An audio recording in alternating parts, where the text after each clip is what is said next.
Stand up comedy کا آغاز 18ویں صدی میں امریکہ سے ہوا۔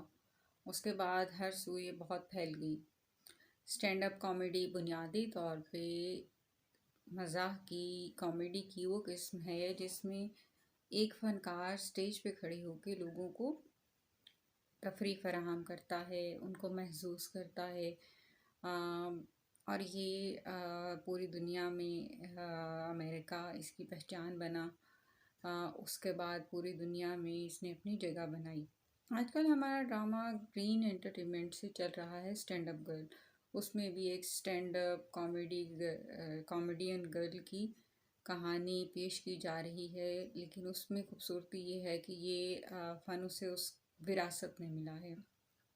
وہ نہیں جانتی کہ یہ اسے وراثت میں ملا ہے، لیکن اس کے جو مکالمات ہیں، اس کا جو رویہ ہے، وہ سب کچھ ہمیں بتا رہا ہے کہ یہ فن اسے وراثت میں ملا ہے اور وہ اس کو لے کے بہت اچھے سے چل رہی ہے۔ نئے ٹرینڈ پہ، نئے طریقے کے ساتھ ایک کیفے میں وہ اسٹینڈ اپ کامیڈین کے طور پہ متعارف ہو رہی ہے۔ اس سے پہلے وہ ایک اپنی یونیورسٹی میں اسٹینڈ اپ کامیڈین کے طور پہ اس نے پرفارم کیا ہے۔ کہانی میں 3 تہذیبیں ہمیں نظر آتی ہیں پرومیننٹ۔ ایک پنجاب کی تہذیب، ایک اندرون لاہور کی تہذیب اور ایک اسلام آباد کی تہذیب۔ پنجاب اور اندرون لاہور کی تہذیب بہت مختلف تہذیبیں ہیں، گرچہ دونوں کی زبان ایک ہی ہے۔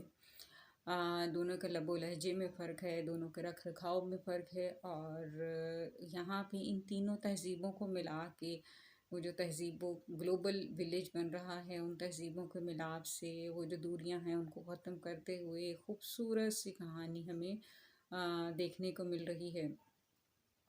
اس کے علاوہ 2018 کی بات کرتے ہیں تو اسٹینڈ اپ کامیڈی کے حوالے سے اسٹینڈ اپ گرلز ایک سیریز آئی تھی زمبابوے سے، جس نے بہت مقبولیت حاصل کی، اور ہماری تہذیب کے ساتھ میچ ہماری جو ابھی پیش کی جا رہی ہے گرین انٹرٹینمنٹ سے اسٹینڈ اپ گرل بھی بہت مقبول ہو رہی ہے۔ جہاں کسی کو ایسے فیل ہوتا ہے کہ یہ اس کی سمجھ میں نہیں آ رہا، تو ڈیفینیٹلی اگر آپ ان 3 تہذیبوں کو بہت گہرائی سے نہیں جانتے تو بہت ساری جگہیں ایسی ہیں جہاں اسے سمجھا نہیں جا سکتا۔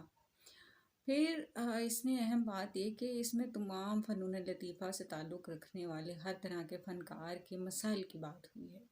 دیکھتے رہیے stand up girl green entertainment پر۔